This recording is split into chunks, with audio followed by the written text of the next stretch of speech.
I was a software engineer, computer programmer, self-taught programmer. My dad put a book in front of me when I was 10 years old, and it was a Unix book.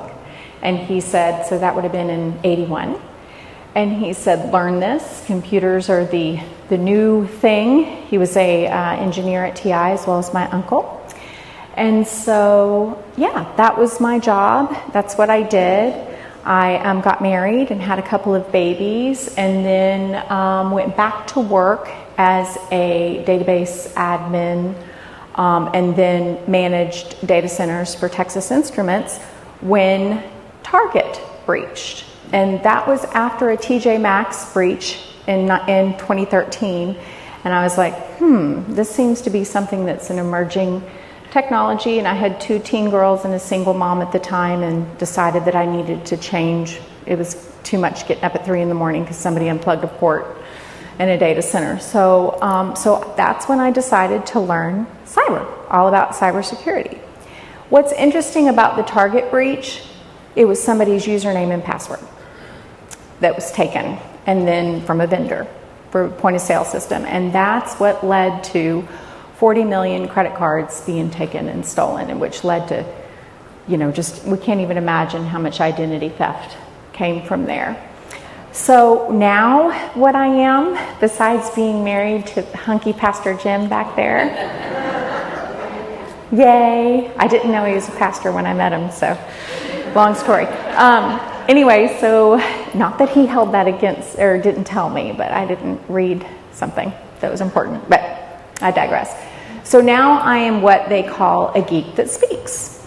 So I help C-level executives come up with roadmaps to harden their networks and protect themselves against ransomware and malware and all that fun stuff. So when I say that I help them harden their networks to detect malicious activities, it's because protect is not something that we can do anymore. We just have to detect the bad guys. It's very, very hard to protect yourself. But what I'm hoping that we get today is a learning and an understanding of how to protect yourself as much as possible while detecting a scam. So today, our objectives. What are some of the terms and definitions? And there's a lot. That's at the end. Cindy Ryan came in early and said, that's a lot. She's right, it's a lot. So we'll work on that at the end. How to spot a scam or something fishy, and how do I improve my personal security, which there is a handout, but we're going to go over that. So I know you guys know that there's all kinds of scams, right? This is a $1 billion a year business. There's the government scams. I just got a letter up here that we're going to have Susan Sheehan, we're going to have $12 million coming our way. So $11,990,200, right? So we've got all kinds of scams that come to us. Banking scams, the grandparent scam. Have you guys gotten that one? Grandma, I need money. Grandpa, I need money, right? So sad. The fake computer tech support, we know those. The pop-up of, the scareware that you get. Your computer isn't clean, you need to click here. It's clean, don't click, because then it won't be clean. The lottery sweepstakes scam, so thank you for that. We should have everybody bring up all their scams and, could make something out of it. The internet email scams that we all know, identity theft scams, guys, it's bad. The identity theft that's out there. The romance scam. My mom is dating a senator, by the way, so my mother who has Alzheimer's. So, right, the romance sweetheart scam. So that's nice to hear. Charity scams, the Ukraine scams, texts saying, Pastor Jim needs you to buy a gift card for this person, right? That's spear phishing that we'll talk about later. So it is a $1 billion a year business. This is what you think a cybersecurity criminal looks like, right? That's what a scammer looks like. It's a business. There's call centers. Ransomware is now ransomware as a service. So when you hear about these companies that are being ransomed, that they're stealing the data, They're locking them out of systems so business can't actually perform. It's a business. They have a nice little note in their ransomware. Call us, and we can even become your cybersecurity firm. Right? And so these C-levels, they're having to make a decision of they're ransoming me for $20 million, but it's going to be $45 million if I don't run my business. Right? So they have to make these decisions that are making this a bigger and bigger business. So it's not going to be what you guys think, right? It's not going to be somebody necessarily overseas. This is going to be somebody that, Grandpa, I need $500, right? And then they're in. So let's talk fish. What is a fish? So fishing is the oldest. I mean, it is the oldest and most well-known. This is a male fish. There's also a voice fish, which is fishing, right, where they call you. There's a smish, that's the text. So there's all kinds of phishing that is out there. Unlike spam, they are trying to get to your information, even if it's just a little bit of information. So knowing how to spot that phishing is key. That's 100%, right? And so that's the main thing that we're going to talk about today, is how to spot a fish. So this is one that I got. You can't see it, but it says June 15th up there. And even Jim has called me before and said, did you buy some Bitcoin? No, I didn't buy any Bitcoin. And this is to my email, because I have two emails. I have one email that I give whenever you have to give your email to somewhere, and then I have my personal email. And this one, they found me on my personal email. And so Binance is a real company. It is a real Bitcoin company. But there's a couple of things that you can easily see that tells me that this is a fish.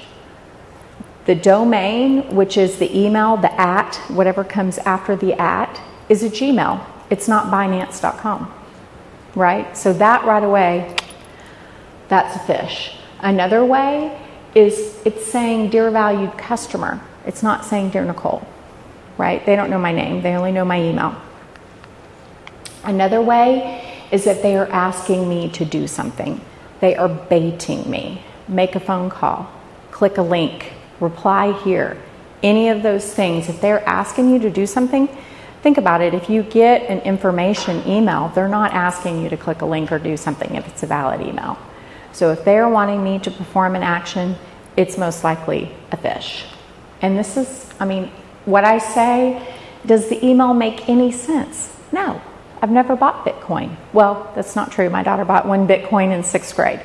But I have never bought Bitcoin. Does this email make any kind of sense? Did I buy an iPhone? Have you guys gotten those? Did I buy an iPhone? No, you didn't buy an iPhone. It doesn't make any sense. So, Target was breached because of a click. Most breaches happen because somebody innocent doesn't know any better and clicks. So, don't ever click. Repeat after me. Don't ever click. All right, and that's it, done. All right, so what to do with a fish? 88% of the breaches are caused by human error. So that's true. It's not an open firewall. It's not somebody not doing their job. It's because, we call it insider threat, an insider clicked on something.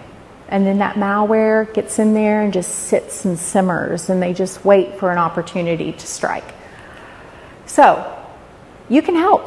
What do you do with the fish? Don't just ignore it.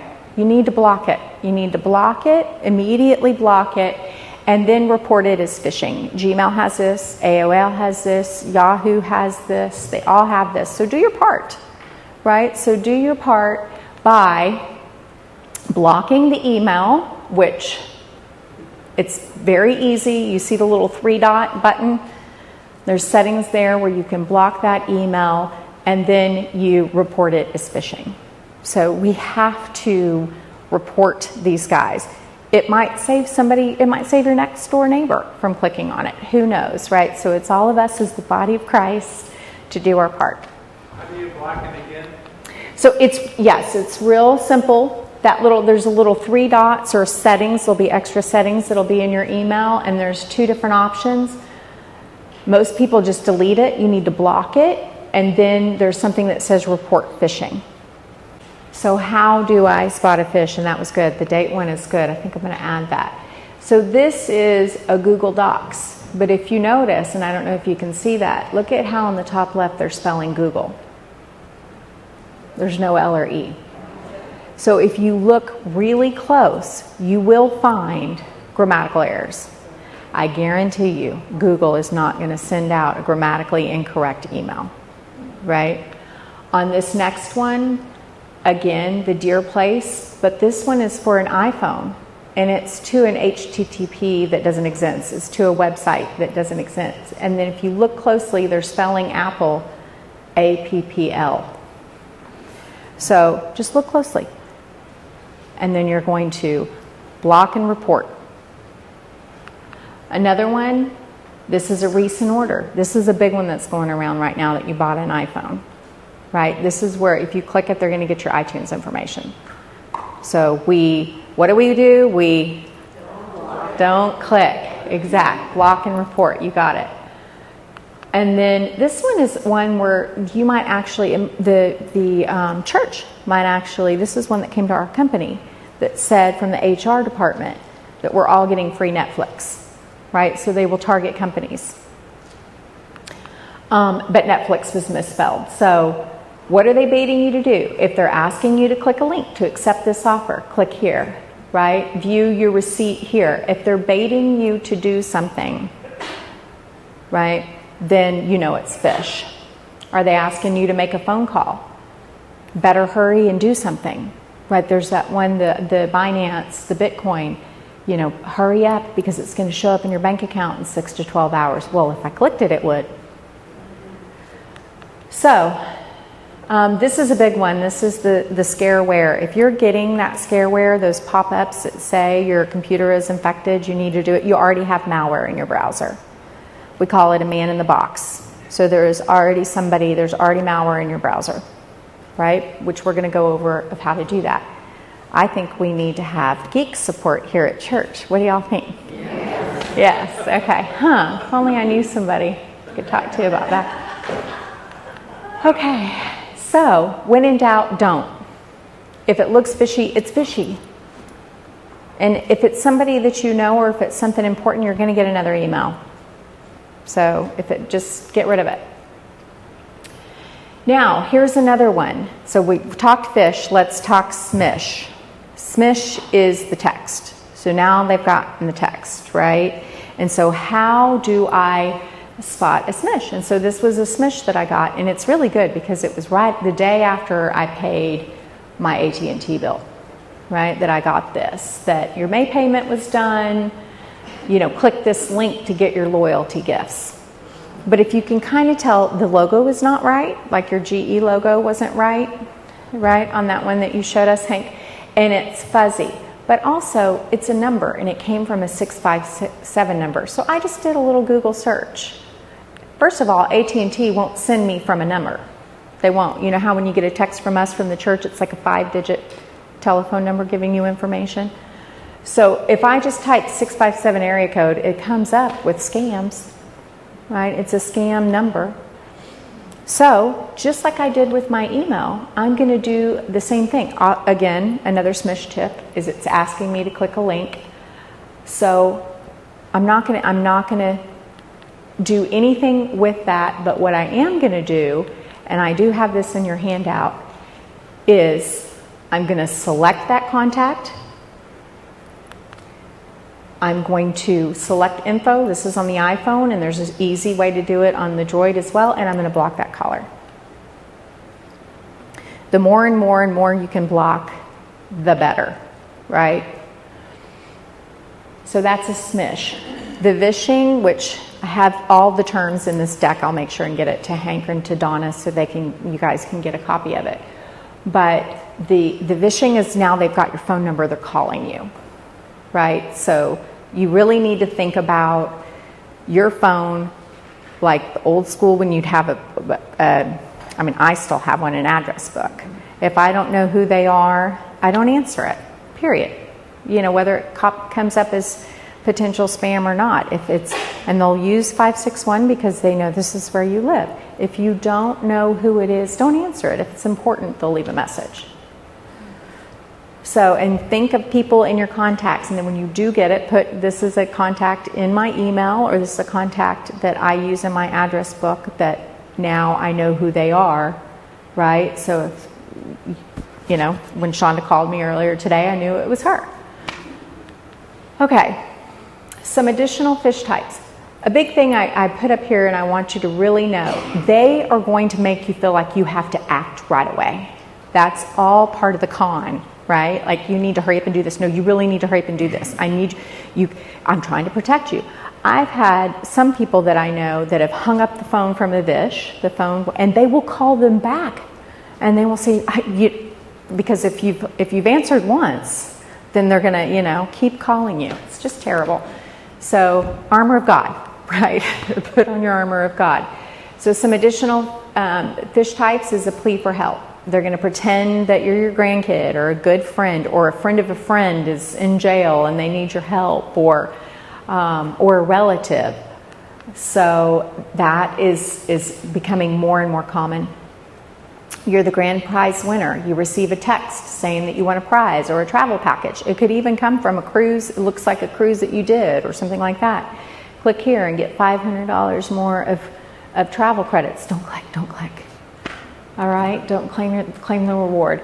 Your bank account has been compromised. This is a big one. This is a big one that Jim gets a lot of times, and he's like, the bank is saying that our account is compromised. Well, it's not. We're going to talk about ways to protect yourself and as we get further in the conversation. So again, you get an urgent notice or a text, but if it's asking you to click a link, your bank is not going to send you a link. Okay? If it's asking you to click a link, don't do it. Your bank is not going to send you a link. All right, and then, this is a good one. The government's after you, right? The government's after you, the IRS. I mean, that's scary if you get a call like that. Like, you can ask Jim on January 1st, I'm like, we need to file our taxes. We need to get our, so if anybody is like I am, I'm scared of the IRS, then they know this and they're going to use that. So again, don't click, don't give your information over the phone. So I don't know how to stress this enough, but everybody, like you said, Hank, is getting scammed, and don't feel embarrassed by it at all. I mean, I was trying to come up with a parallel here, and I've been scammed. I've had my credentials stolen, right? My username and password was stolen. It's been a while, and I use a different web browser, which we'll talk about, but it's happened to me. And it's happened to even people in our church. So we need to take the shame out of it. We need to be able to share with each other that this has happened so we can protect each other. So how do I protect myself? What do I do immediately? Well, you freeze your credit. That's key. Everyone in the household. That means even Liam. If he's got a social security number, his credit needs to be freezed. I'm not kidding. Right? So call all of I put the numbers for you on your handout. Call them and freeze your credit. Nobody can open up a credit card, bank account, anything in your name without you getting a call then. Okay? So, any questions on that before I move to the next tip? Anybody here already have their credit frozen? Oh, good. Gold star. You get a cookie. Now, it won't. What it does is it means nobody can open up a credit card in your name. Don't use your debit cards. If you can pay your credit cards off every month, use your credit cards. And the reason why, yes, your bank might be FDIC insured, but you don't know if somebody comes in like Phyllis and wipes out her checking account, how long it's going to take to go through the cyber insurance company at the bank for her to get that money back into her account. So if you can use your credit card and pay it off so you don't get any interest every month, please use that. Step 2, I really like the idea of a password manager, and there are some free password managers out there.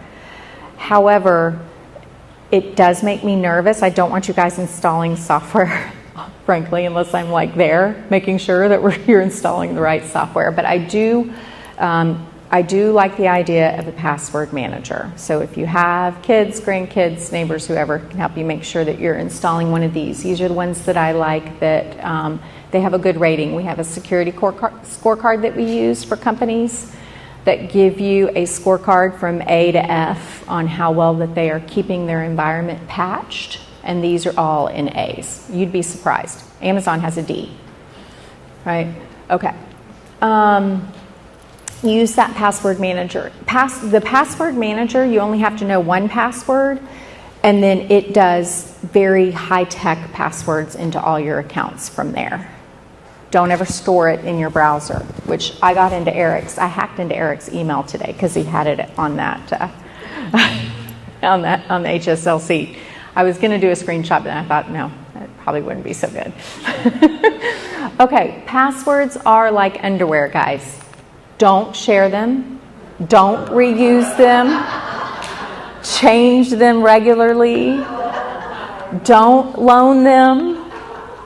Don't leave them lying around in the open on a sticky note on your laptop, right? Or your cleaning lady comes in and sees. No, not that, don't use the same password twice. So think about your underwear, right? And you want it to be really hard to get into, okay? All right, so make sure you're using, I like to use a phrase with numbers and symbols rather than just a word. And just change it up, okay? I'd prefer you to use a password manager, but for now, for you guys, for your tip immediately, no account should have the same passwords, right? Don't share that. That's how I got hacked. That's because I found myself on the dark web. All right. So, number 3, there's a new one that I'm testing out called Brave, but the only web browser that I like is Firefox. All the other ones are big tech, right? So if you get the Google Chrome and you do a search on about a cruise, and then the next thing you know, you're getting a Facebook ad about the cruise that pops up. We call that user behavior analytics. We are monitoring you as a user, and so based on what you've Googled, searched, we are now hitting all your accounts and flooding you with that information, right? It was used as a marketing tool, and it is. Domino's is a software company that sells pizzas, okay? So I really like Firefox, and then you can add DuckDuckGo on it. So change your default browser. Again, I think we're going to have a geek station. I think scam camp number 2 is going to be people bring their laptops up. I also prefer that you use, and we'll talk more about it, but I prefer you to use a pad if you have it, or some sort of device rather than a computer. I know it's easier with computer screens, but you can get connectors from your pad to go onto your computer screens rather than computers, just because so many are riddled with vulnerabilities. But Chrome, Internet Explorer, those guys, that's big tech. So all that information Google is storing and has, and so I really like Firefox along with the add-in of DuckDuckGo, which clears all of your history, your browsing history. You can use it on my iPad? Yes, iPad, phone, laptop, everything, yes.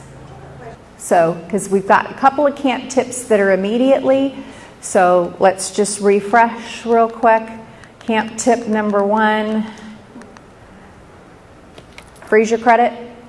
That won't work for existing accounts if you've already been compromised, but it will work for anything new. 2 is a password manager, or make them really hard and change them out. We call them hardened passwords. You don't want hardened underwear, but you want hardened passwords. And then the Firefox and the DuckDuckGo. Okay? Camp tip 4, monitor all your accounts. Like Larry said, he gets a text from Chase every time they use their credit card. He gets a text and says, this is what was charged. Jim got compromised on one of his credit cards. There was $600 worth of Apple Store or something. And so now he's set up the credit card to get a text. And so I don't use that one when I order Amazon packages. Now I use a different one. Love you. So, but monitor, no, seriously, monitor all your accounts and keep them often with different passwords. And any time that you can, install that multi-factor authentication. What I need you to do, Snoopy, I love Snoopy. If you get any fraud, see any fraud, report it, right? There is a website. You can go to that website to report that fraud. Like I said, I do prefer the iPad. If you have any issues with your iPad, you can make an appointment with the Apple Store and take it up there. So I prefer the tablets over the laptops. Do use hotel safes when traveling. Don't bring your debit card when you're traveling. Do use credit cards over debit cards. So Larry gets another cookie prize there. So do use your credit cards over debit cards when traveling. Do use your contacts in your email and phone like an address book. If you don't know that number, don't answer it. And then, when you are doing a purchase in your browser, always check and make sure it says HTTPS, not just HTTP. If it says HTTPS, it's an encrypted connection that your credit card information or bank information or anything that you're giving is getting encrypted on one side of the communication, your laptop or whatever, and then it's getting sent electronically over in an encrypted form. And so if there's a company that isn't using HTTPS, that means that they don't have the right security certificates and it's not a valid company. You don't want to use it. Even if it is a valid company, you wouldn't want to use it. So look for that HTTPS when you're purchasing anything online. And use the credit card. Even if it's HTTPS, use a credit card. Kendra's back there dancing. Okay, any other questions on what to do continually? All right. What not to do? Don't answer the phone. Don't answer the phone or the text if it's somebody you don't know. That's really hard for like maybe your moms and your dads. Like they just can't help it. The phone's ringing. I got to answer the phone. But just pretend like you're one of your grandkids or your great-grandkids. They never answer the phone, right? I mean, do they ever answer the phone? So don't answer the phone. Don't respond to pop-ups on your phone or your computer. If you have a pop-up on your phone or your computer that is telling you something is infected, you have malware. Okay? Don't click. Don't be embarrassed if you've already done it, but you're hosed if you do. So don't do it. Don't use public Wi-Fis. Don't use Starbucks Wi-Fi. Right? Don't use AT&T or don't use the airport's Wi-Fi. Don't use their Wi-Fi. Don't use it. Get a better plan for data, right? Just don't use public Wi-Fis. So here's the problem. You get on a public Wi-Fi and you've been using Google Chrome. And you've logged into your bank. Okay? And you've got that setting like Eric had back there where it had his name and his password already set into that Google Chrome. And you get on the public Wi-Fi, and there's a kid sitting next to you who knows that there's no VPN or firewall on this public Wi-Fi. And he is now going to see you log in, imitate you, watch what you do, download in a CSV file your whole Google Chrome history, even though it's been cleared. And now he's got your login, your password, your bank account, your social security number, your grandkids' birthdays, So just stay off of it.